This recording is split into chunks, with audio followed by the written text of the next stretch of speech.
play out our Marshal of Zhalfir. What are you doing, fairy deck?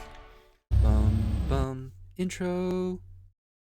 Hey friends, welcome to Poor Man's Magic, a place where the wild cards never rain on our parade. Today we are taking a look at another budget / free-to-play deck featuring some of the cards out of Wilds of Eldraine. In particular, we are taking a look at Knights and this new mechanic called the Roll token. So a Roll token is a token enchantment aura that enchants a creature and gives them some sort of ability or buff, and we'll take a look at the ones that we're including here. But some of the key pieces that we're building around are Sir Armant, the Redeemer, a 3-mana 1-green, 1-white legendary human knight, that when it enters we get to create a monster Roll token attached to another target creature we control, and all of the enchanted creatures we control get +1/+1. We are trying to put out knights, we are trying to create some buffs and some enchanted creatures via rolls, via auras. We are trying to drop this on turn 5, 6, or 7 and swing for a big amount of damage. We're also featuring 2 of the Danitha cards currently in Standard. Danitha, Benalia's Hope, a 4-mana 1-white legendary human knight with First Strike, Vigilance, Lifelink. When it enters the battlefield, we get to put an aura or equipment card from our hand or graveyard onto the battlefield attached to Danitha. So this is great because we're probably going to have some of our early creatures removed. We want to be able to draw into Danitha, immediately present another threat. We also have a 1-mana 1-green 1-white Danitha, New Benalia's Light. Still has Vigilance, Trample, and Lifelink, but says once during each of our turns you can cast an aura or equipment spell from your graveyard. Now Danitha, New Benalia's Light is kind of like the Lurrus of auras and equipments. Once per turn, we're going to be able to go back to one of the things that was attached, maybe to a creature that got killed on turns 1 through 4, such as a security bypass or an audacity, and we're going to be able to re-equip that on any of the creatures that we've been able to put down. So let's take a look at the 1, 2, and 3 drops. What will the early game look like for us? So in the 1 slot, we have a new card for 1 white named Slumbering Keepguard, a human knight that says whenever an enchantment enters the battlefield under our control, scry 1, and you can pay 2 and 1 white mana to give Slumbering Keepguard +1/+1 until end of turn for each enchantment you control. Now, I've used Slumbering Keepguard as an upgrade in the pure Selesnya enchantments deck, and I really love this scry ability. Not to mention the Michiko +1/+1 ability that we get attached to this. I think this is an underrated card, especially at common. I think it'll actually see a little bit of play as the format turns a little bit more to aggro within the natural cycle of this standard rotation. We also have 2 copies of Audacity, which most of us will know what this does. A 1-green aura enchantment that gives your creature +2/+0 in trample, and when it's put into a graveyard from the battlefield, we get to draw a card. This will be really nice for eventually getting up to maybe our Danitha, our Sir Armant, giving them a little bit more power and toughness and the ability to follow through. We have 2 copies of a new card called Royal Enchantment for 1 green, an instant that gives a target creature we control hexproof, and we get to create a Royal Roll token attached to that creature. Now, a Royal Roll is going to enchant our creature, give it +1/+1, and ward 1. This is going to be a great way, especially in the mid to late game, to protect some of our bigger creatures like the Danithas. We're also playing 2 copies of Besotted Knight, and even though this is a 4-costed creature, we are mostly playing it for the adventure side. Betroth the Beast, a 1-white sorcery adventure that creates a Royal Roll token. In the 2 slot, we have Knight of Dawn's Light, a 1-mana 1-white first striking human knight that says if we would gain life, we gain that much +1 instead, and we can pump it for 1-mana 1-white to give it +1/+1. We're playing 2 copies of Nurturing Presence, a 1-mana 1-white enchantment aura that says whenever a creature enters the battlefield under your control, the enchanted creature gets +1/+1 until end of turn, and when it enters, we create a 1/1 white spirit creature token with flying. A great way to present an aerial threat. Even if they remove the creature this is enchanted to, we still have something left over that we can then, if we have, say, a Danitha come down, play a Danitha, equip our little flyer with one of the other things that we lost, one of the other auras we lost, and continue swinging. We're also playing 3 copies of Security Bypass, a 1-mana 1-blue enchantment aura that says as long as enchanted creature is attacking alone, it can't be blocked, and whenever this creature deals combat damage, it connives. This is a really great card draw mechanism, a really great filtering mechanism, and something that'll really keep us going from turns 3 through 6. We're also playing, of course, Marshal of Zhalfir, a 1 white, 1 blue human knight lord, so it gives other knights we control +1/+1, and it's also an interesting defensive card. You can pay 1 white, 1 blue and tap Marshal to tap another target creature. So if opponent is presenting a big threat, or maybe you have a really good play on the following turn and you want to set up a swing, you can tap one of your opponent's creatures, maybe their biggest threat or their biggest blocker, and then you can, on the next turn, swing through.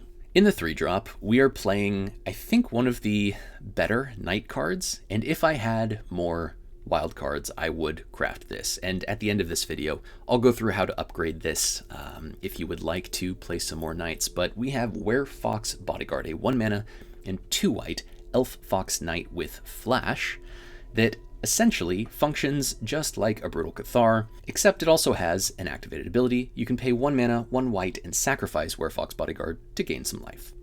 If we had more of these, I think there is a really, really excellent kind of flash play that you could add to this deck. But as it is, this is a really nice way to hold up some mana, make your opponents respond and play their cards when you want them to, and set up, again, this next turn swing. We're going to see a little bit of this with Marshal, with Werefox, with some of our instants like Royal Treatment. And sticking on the Werefox theme, in the 3 slot, we have a 2 mana, 1 green sorcery called Curse of the Werefox, and this is going to create a monster roll token. Now, a monster roll token gives a creature +1/+1 and trample, and we get to attach that to a target creature we control, and then when you do, that creature fights up to 1 target creature we don't control. So this is a really excellent, a really powerful 2-for-1. It buffs your creature permanently, and you get to then fight one of your opponent's creatures, remove a threat, remove a blocker, attack in. Lastly, in the 3 slot, we have 1 copy of Broker's Ascendancy, a 1 green, 1 white, 1 blue enchantment that says at the beginning of our end step we get to buff all of our creatures by putting a +1/+1 counter on them. Broker's Ascendancy is kind of the cheaper version of a much better knight-specific card called Virtue of Royalty, a 3 mana, 2 white mythic enchantment with 2 sides. The adventure side is Ardenvale Fealty, a 1 mana, 1 white, that says create a 2/2 white knight creature token with vigilance at instant speed. And the enchantment side reads, at the beginning of your end step, put a +1/+1 counter on each creature you control and untap them. Now, if I had all of the mythic wild cards to spare, this would be the focal point of this kind of knight's deck. You can create a white knight at instant speed, just like the Werefox Bodyguard you're playing at flash. And then, after you've done that 3 or 4 times, you've built up your board, you have all of these leftover enchantments to sink your mana into. And that is really going to pull you through the late game. The next card is one of the finishers that I think you have to have in any enchantments deck, and that is Archon of the Wild Rose, a 2 mana, 2 white Archon with flying that says other creatures you control that are enchanted by auras you control have base power and toughness, 4/4, and flying. So say we get maybe a Slumbering Keepguard down on the board, we have maybe a Marshal, we have a Danitha. If those have some of the roll tokens created by our Royal Treatment, or our Besotted Knights, or our Curse of the Werefox, or even just one of our auras like Audacity or Security Bypass, those 2/2s and 1/1s are suddenly going to become 4/4s on top of the buff that those auras are giving them.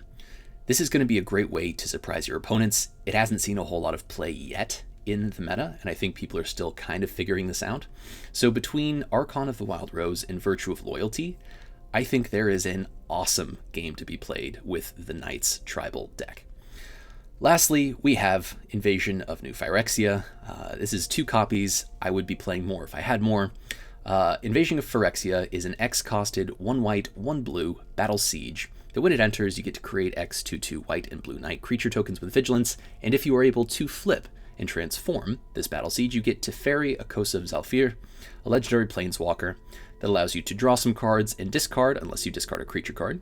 You can -2 to get an emblem with knights you control have +1/+0 and ward 1, Or you can -3 to tap any number of untapped creatures you control, and shuffle a target non-land permanent an opponent controls with mana value X or less into its owner's library, where X is the number of creatures tapped this way. It's kind of like the classic 5 mana Teferi, except you have to have some creatures at play. So that is the deck. In terms of our lands, we do have a little bit of a rared down, pared down mana base. We're playing 12 forest, island, and plain basic lands. We also have 1 copy each of some of the dual lands for the colors. And then we have, of course, because we're playing a tribal deck, 4 copies of Secluded Courtyard, a colorless land that as it enters, you choose a creature type, and you can add 1 mana of any color to cast a creature spell of that chosen type. So this is the deck. We're going to take it into the standard queue and see how it does. Okay, on the draw against Heeg or Heege, we have our Slumbering Keepguard on turn 1, pretty easily. No green mana, unfortunately, but I imagine we'll draw into that by turn 4 or 5 when these would be relevant. We do have our Werefox Bodyguard, so we'll give it a try. Would love to draw into some of our rolls. Looks like Faeries. Do I see Faeries? Faeries! We have another green card, but no green mana. We'll go ahead and play out our Keepguard. And hopefully, we'll find some sort of enchantment we can play to get our scry on. Now, opponent was on the play with Faeries. They have a blue mana open. They have a fairy on the board. They'll probably be able to counter this with the new fairy counterspell, or even, well, any counterspell would probably do it at this point. I'd be surprised if they bounce. Yep, Make Disappear is not what that deck should be running, but we'll take it. Luckily, they do have a ping land as their blue source, so we're doing a little bit of damage to them now. And this is not a bad place to be in. So, even if they, let's see, we could play down a Danitha. They'll probably counter this, which would open up the door for a Werefox Bodyguard next turn. We could try to go with an Audacity to get a scry for next turn and set up something else. I like both of those ideas almost equally. I just have a feeling that if they use their Make Disappear, they probably have something else at the ready. So let's go ahead and attack first, and then we're going to try to get Danitha out there. I don't know if Danitha is the right move. Oh, man. It would be nice to have her out there, and she's definitely going to be a target for counter removal. But they could also be holding up one of the Flash Fairies, in which case I'm going to want Werefox Bodyguard next turn. So let's go ahead and disrupt their play here. Make them counter this, not put anything else on the board. And yeah, see if we can gain a slight tempo advantage against a tempo deck. So Danitha comes down. Are we going to see a Flash Fairy? It's either a tap or a Flash Fairy. They're going to untap Sleepcrest Fairy. They're going to start getting in with their flying 3/3 with Ward 2. Honestly, I'm not too upset about that. So if they use their... Oh, Fairy Fencing, very nice. Man, yeah, the Fairy deck is strong. If you haven't watched the video I posted earlier this week on the Fairies, they are pretty gnarly. They are pretty gnarly, and they will do the job for you. So we'll go ahead and play out our Audacity here. This might bait out another sort of card. What we really want them to do is cast another Flash Fairy. We can respond with a Werefox Bodyguard, and yeah, start doing some damage. I'm okay with the Marshal here. I think it's better to have a little bit of power and toughness on the board, especially if they have things like Fairy Fencing in hand. Go ahead and let them play out what they're going to play out. They did not play out anything. Talion's Messenger. Now that is an instant take. We'll go ahead. We will exile that. We'll see if they want to hold back their Sleepcrest Fairy. They do. This is fine. So we'll go ahead. We'll play out our Marshal of Zhalfir. What are you doing, Fairy deck? So we would play out our Marshal of Zhalfir. We would have a 3/3 and then a 4/2. We would hold open Royal Treatment. We would offer the exchange for Werefox Bodyguard. Royal Treatment to give it +1/+1 and Ward 1, so it'd be up to 4/4. It would obviously kill the Sleep Cursed Fairy. We'd get in with Slumbering Keepguard. We would potentially have 3 creatures on the board to their 1, and if they didn't have more removal in hand, it's possible we would have had them down to 8 life, looking at a board of 3 creatures that they had to respond to. I like our chances there. GG, Siege. On to the next one. Okay, on the play against Grosbody. So we have all 3 colors of mana, which is nice. We have 2 Keep Guards into a Dawn of Night's Light. Sorry, a Night of Dawn's Light. We have Sir Armament, which is going to be good way down the road, but no enchantments in hand, no role creation, no auras. I feel like I'd almost be crazy for not keeping this. If we drew into an untapped white source here, I think this would be okay because we could establish early board presence. I'm going to go ahead and keep this. We'll give it a try. We might be able to afford skipping a turn here. Yeah, if this Deserted Beach was not a tap land, this would be much, much better, but we might get away with it. Lovely. Mono black it is. Ah, and a Brushland. So in this case, we're going to play both of our Keep Guards down. Make sure at least one of them will survive till the next turn. We'll probably get cut down or something similar. This could be mono black. This could be mono black exile. It could be Faeries. It could be all sorts of stuff at this point. We'll find out.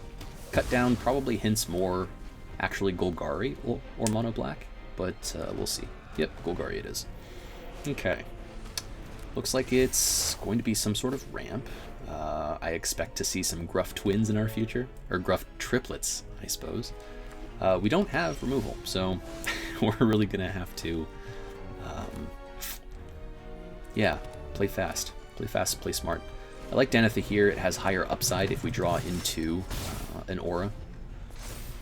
Next turn we'll play down Dawn's Light and potentially draw into one of our aura plays, and we can double spell. Topiary Stomper is fine, no issues there. Opponent did gain some life, so that sets us back a little bit. But it really depends what opponent has here in hand. If they don't have any payoff cards and they have to wait a couple more turns, that could be good. Ooh, interesting. Okay, so Curse of the Werefox. We don't really want to play this yet.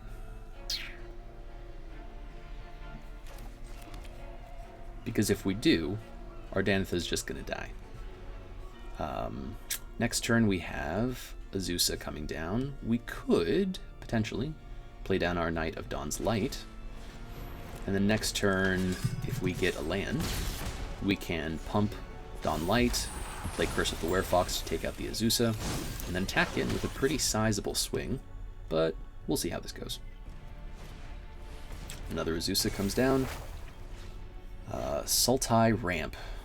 All sorts of things that they could be drawing into. They are a little short on land here, which is interesting. We do get our land, so I like the idea of pumping this up. Oh dear. Well, that's a little unfortunate. So they're holding open something. If it's a go for the throat and we make this play, I'm not as excited. Oh. But I do think we have to try to get down Curse of the Werefox. And we do have a Danitha at the ready, so let's go ahead and try this. This is going to slow us down in an unfortunate way. But at least we're out of reach of cut down, so they really are going to have go for the throat. Which it looks like they do. That's too bad. Okay. So, Curse of the Werefox, not so much. We will have the opportunity to cast it again next turn. But, kind of in the same position we were in. Opponent is keeping our board at bay, even though they aren't hitting their land drops. They do have a blue. We kind of have to play our Sir Armament here.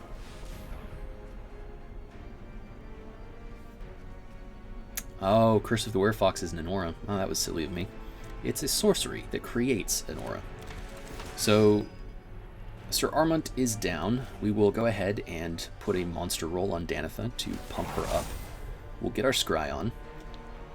Another Danitha might not be the worst thing here. And at the current rate, I think we might be able to get through with this. So we'll go ahead. We'll attack in with Dani. Gain a little life back. Present a little threat. And I do like the idea of having a backup Danitha, because if they draw into any more removal, Danitha is going to be the thing they go after. Now this is essentially taking a turn off for us. We played down Sir Armant and nothing else, and next turn we won't be able to add to the board unless they take out a Danitha, and we're really hoping we draw into one of our aura enchantments the following turn. Sky Turtle. Wow, so opponent was so upset about not getting more lands that they played a Sky Turtle to return their own Topiary Stomper to play out again. Wow, that's a heck of a play. Definitely short on land. And interestingly, because they're shuffling their deck, they're essentially resetting the potential for them to... Oh, that's interesting. So if we attack with both of these... They could block... We'll see who they block. I kind of feel like they're going to have to go after Danitha here. They go after Sir Armant instead? Wow. That's not what I expected. But we'll take it. Danitha goes down to a 3/3 creature. We'll go ahead and end the turn there. Ah, they do draw their 6th land. I feel like Gruff Triplets is coming out now. They have 3 green sources. Green Sun's Twilight for 5. Okay, maybe a little turtle. Vorinclex. Yep, it's going to be a Vorinclex then. So Vorinclex comes down. They get a little bit more life. Not what we want to see. We really want a Werefox on this next pull. Very unlikely to happen. If it does, holy cow. But we'll have to see. No blocks here. We have plenty of life to play with.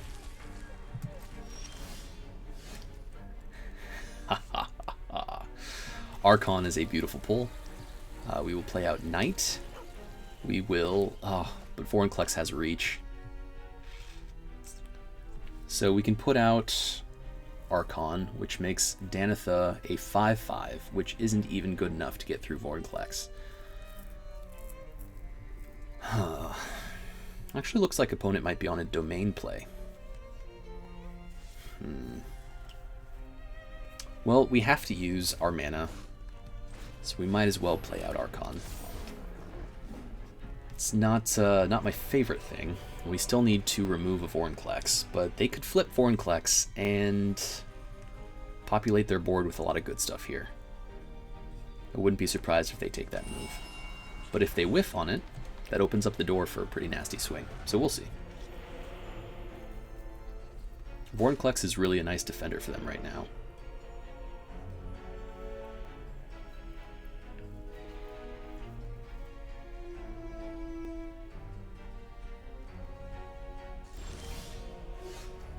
Uh-oh.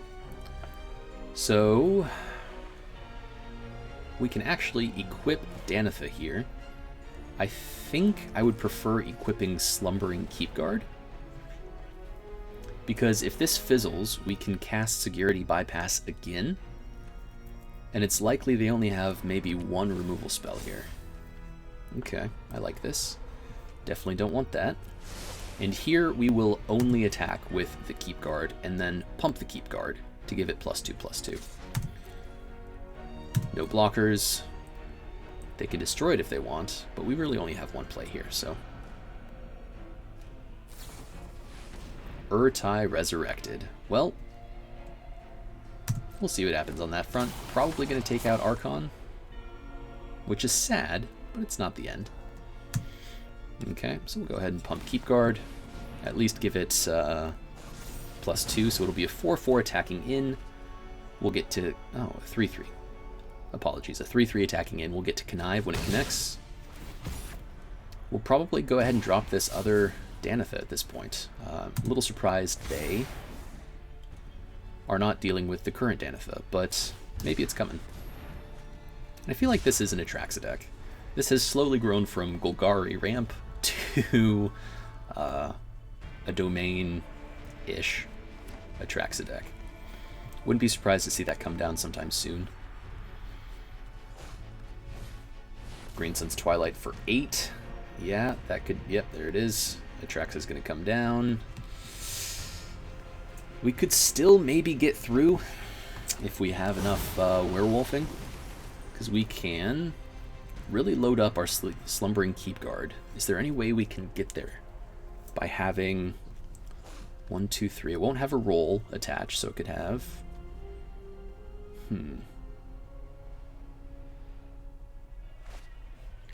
Okay, so they are tapped out now. We might have a chance here to get in with our Keepguard. We can put down 2 rolls, a royal roll, and the Audacity. This is going to be a 2-2, then a 4-4. No, so a 4-2, and then a 5-3. That's 1, 2, 3, 4 auras. So if that happens, let's see. Okay, 2, 4, 5, plus 1, 2, 3, 4. So that's 9. We're going to be 2 damage short. Let's see what we get off the top. If it's another Audacity or something. And it is not. Is there a way to do this that would get through? So...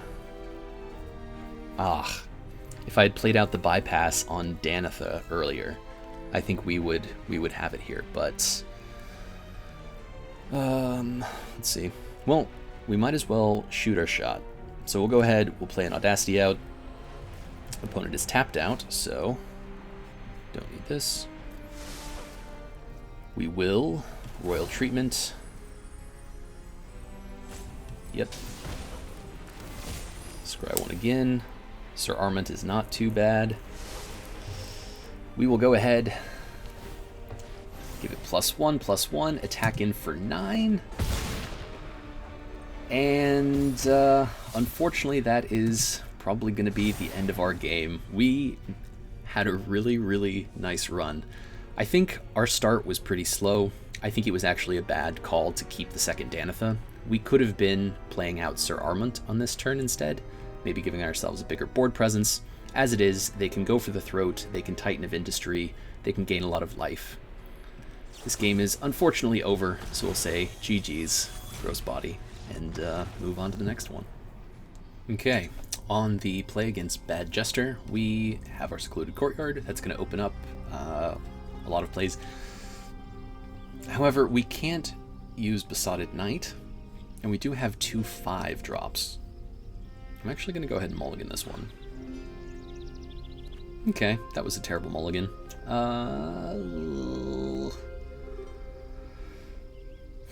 We do have a lot of 2-drops. We have some 1-drops. We're on the play. We have all the lands we would need. Let's go ahead and give this a try. I don't like going to 5. We have more white cards than we do blue. So we'll play out a Cascade. Razor Verge Thicket could be up next, depending on what comes into our hand. If we draw a 2-mana thing here, we are pretty well in set, because we can go 2 mana, Curse the Werefox, etc. That is not the life we lead. So we'll keep open a couple lands, and looks like we're maybe playing Domain. Definitely going to be a high value deck for a little while here in the meta. Atraxa probably remains the strongest card as of now. So, okay. Keepguard into Audacity, not too bad. If Keepguard dies, at least we'll be able to draw a card off Audacity. Archon, a really, really nice next play. If they spend the next 2-3 turns ramping, we might be able to race in. Looks like that might be what's happening. Attacking me with a 6-4, not too shabby.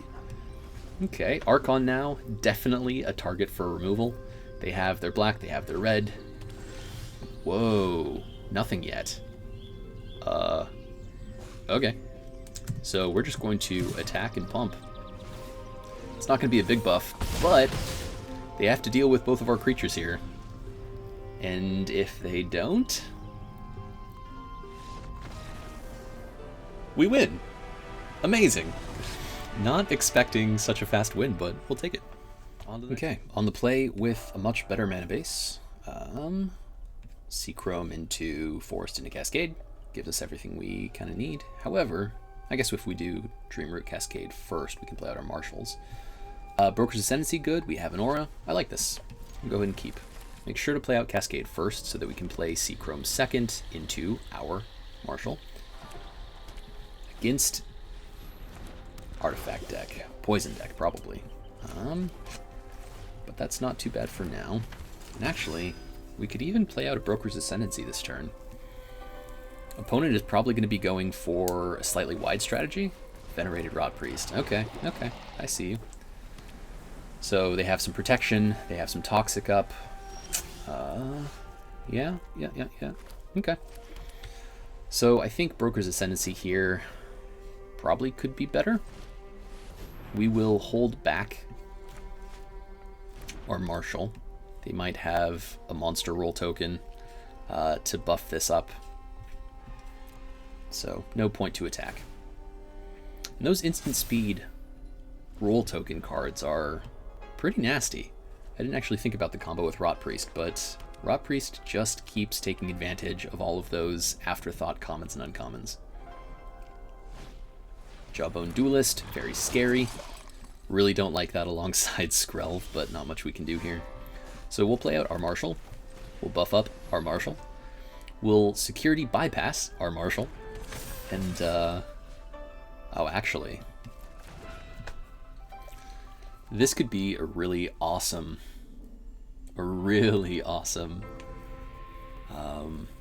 use case for our Marshals.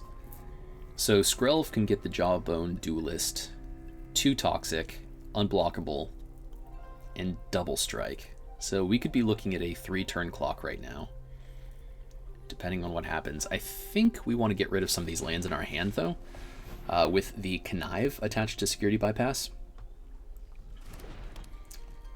So we'll attack in with our Marshal. It'll become unblockable. We'll get in for 4 damage. We'll buff up our team, but most importantly, we'll try to find an answer for these other cards coming at us. That's not my favorite. 3 lands in hand is not super great. But we are growing our team. We do have some serious threats coming down. They are going to be trying to get in with their Duelist. Yeah, I'm okay with that. Kind of surprised they didn't give it Toxic first, but maybe they really feel like they are at a disadvantage here with the size of our creatures. They might be trying to trap us. An Archon here would be phenomenal. Bloated Contaminator, not the worst. We're going to have the size to deal with it. Another land off the top. Ugh. Okay, well, we'll go ahead and we'll tack in with our bypassing Marshal. Try to get some other creature out of our deck and into our hand.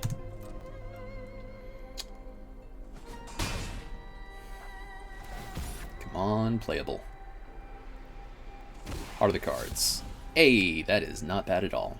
Okay, so we have Secluded Courtyard down. We will play out a Forest, play out our Sir Arment the Redeemer, and now we are chugging. So we can give our Marshal of Zhalfir a monster roll, buff everything up to 7/7s, and now we have a pretty formidable board.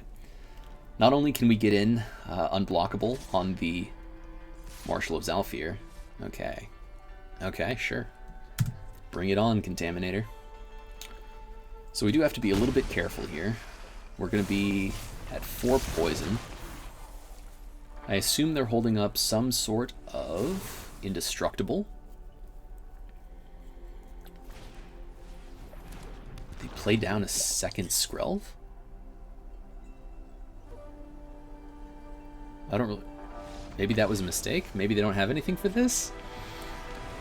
But you know what? Against a Rot Priest deck, I will take any win I can get. And to be fair, they have a bunch of little guys and a bloated little guy staring down against 3/7/7 knights. this is maybe one of the better showings for the Knights deck, and I'm really, really liking the security bypass. The more that I think about this, the more I'm starting to think that the upgrades for this deck are going to lean into the 1 and 2 drop Knights, skip over maybe the 3 and 4, try to play a lot more auras to keep the deck a little bit more consistent, to keep that engine humming. Maybe add a Broker's Ascendancy to get them buffing up if they kind of go unanswered, and then maybe have either the Archons or the Sir Armints be, the expected finishers. But not too bad. GG's Aramir. Okay, so with 3 games under our belt, let's take a look at how we might go about upgrading our Knights Rolls deck. So things that worked really, really well here. Broker's Ascendancy, some of our 2-mana Knights. Invasion of New Phyrexia was a little harder to pull down just because we didn't have the mana base sometimes. We got a little stymied with some Secluded Courtyards. Danitha, not as effective as I thought, but we also didn't really get to see her in action a lot with our early creatures. It was either we draw Danitha and no early creatures, or early creatures but no Danitha. I kind of think the 3-mana slot doesn't need Curse of the Werefox. I think Werefox Bodyguard is still an awesome card. So we're going to go ahead and drop the sorceries, which, as we could expect, aren't as helpful with the Danitha being a feature of the deck. We'll go ahead and maybe even drop the Besotted Knights. I really like Audacity. I like the Royal Treatment. I love Archon and what it can do if it comes down in time. We're going to drop Danitha, Benalia's Hope. We're going to keep 2 copies of Sir Armint. I would really like to see what this deck could do at a flash pace with more Virtues of Loyalty. So I think if this is the deck you're going to play, maybe 3 copies of Virtue of Loyalty would be where you want to go.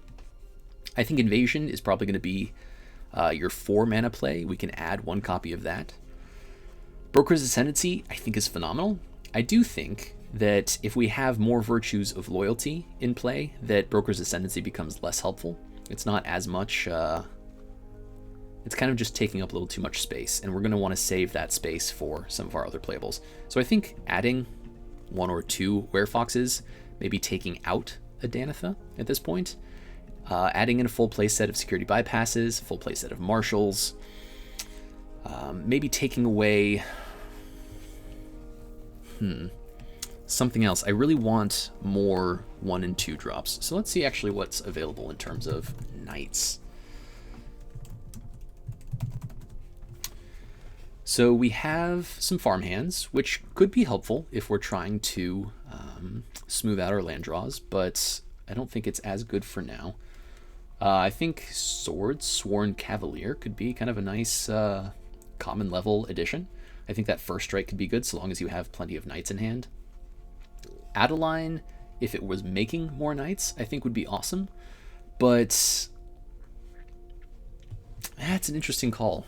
Because if you have an Adeline and pair that with your security bypass, that could be pretty gnarly, so maybe throw in a copy of that. But really, if you're playing the Archon of Wild Rose, you want to be able to have creatures on the board, and you want those creatures to be enchanted. So we want to make sure we have enough enchantments. We want to make sure...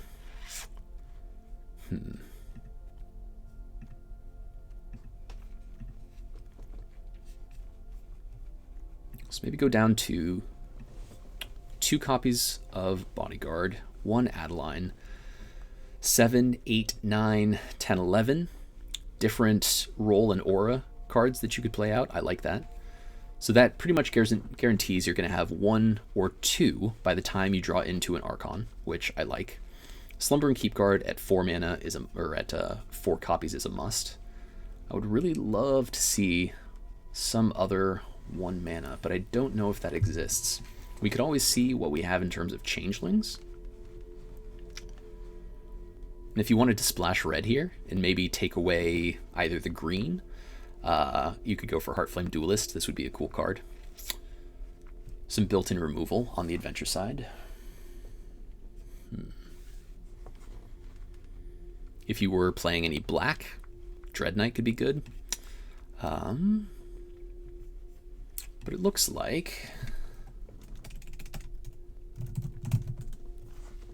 Yeah. I don't know if we have any other 1-drops that we could play here. Now, maybe... Maybe something like a Gingerbrute could come in handy here. It's not going to be a knight, but it does have unblockable, and it plays pretty well. But I think as it is, this is maybe where I'm settling. We'll do 1 extra copy of Knight of Dawn's Light. So in the 1-drop, we're really looking to play out a Keepguard to be able to set up some scries with some of our aura enchantments entering into the battlefield. On turn 2, we want to have something else playable, be it a bypass, a nurturing presence, or one of our other knights in the forms of Dawn's Light or Marshal of Zhalfir. When we get to the 3-drop, we could maybe still be playing out some of our 1 and 2 mana plays, or we could start looking ahead. We could start removing something with a Werefox Bodyguard, setting up a big threat, especially if we've baited out 1 or 2 removal spells by playing down an Adeline, and then we really get into our strong mid-game. So we start to outbody some of aggro with Archon of the Wild Rose. We start to go wide with our invasions. We start to... Oh, and yeah, this is even another 2 mana play. So yeah, I actually like this much, much better. We have a lot of opportunities to create knights. We have plenty in the 2 slot. We really start to see some payoffs in the 3 through 5. I think this is where we should end up with this deck. Things to consider: maybe dropping Danitha, adding more Werefox Bodyguards, especially in a fast meta. I think if you can get some bodies down and you can start growing those, maybe with bypass, maybe with an Archon, I think Danitha might not have as big a role as I initially expected. But that said, if you're going up against what is likely to be, as it has the past few rotations, a very heavy black-based, removal-based meta, I think Danitha could actually be pretty good, because it requires not only for the opponents to answer your 1 and 2 drops, but then they also have to have another answer for your 3-drop. That's going to give you some stickiness on the board and let you really begin to push that damage out. Especially with Archon, I think this might end up being the kind of MVP of this deck, but you really have to find it. And there are so many other cards here that could be good in any given situation that it makes it hard to really emphasize. But you could even consider going for maybe no 3-drops and just 4 copies of Archon, 4 copies of Invasion, and trying to focus on building up your auras in your enchanted creatures. But as it is, I think this is where we're going to keep it. In the 1 slot, we have Slumbering Keepguard, Audacity, and Royal Treatment. In the 2 slot, we have some creatures in the form of Knight of Dawn's Light, our Marshal of Zhalfir, the adventure side of Virtue of Loyalty, Ardenvale, Fealty. We have some great auras, including Security Bypass and Nurturing Presence, which is going to replace the creature that you are enchanting if it ends up dying. In the 3-drop, we have 1 copy of Adeline, 2 copies of Werefox Bodyguard. This could maybe be 3, and then you could drop the Adeline. 2 copies of Danitha, which maybe you drop these and you add more Adelines and Werefox Bodyguards. And in the 4 drops, we have Archon of the Wild Rose, Invasion of New Phyrexia, and Sir Armand the Redeemer in the 5.